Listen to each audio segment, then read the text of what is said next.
The foot check is essential, and it's such an easy process to go through. My name is Sian Bodman. I'm a diabetes specialist nurse working for an Iron Bevan Health Board as a senior nurse in diabetes.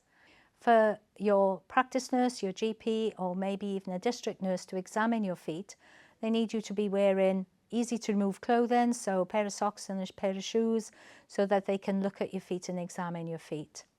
They are looking at your skin, they're looking at the integrity of your skin, whether there are any cuts or infections on your skin or in your nails.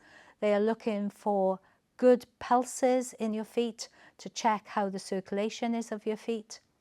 They're looking at your footwear, making sure that you're wearing suitable footwear. They're looking at any issues that could possibly lead to a problem later on. This foot check is documented and all of the findings are recorded. So when you attend for your foot check the following year, they can easily look back and compare how your feet were a year ago to how they are today. So that keeping those appointments to get your feet checked regularly every year is such an important part of the care that you receive from your GP practice around your diabetes.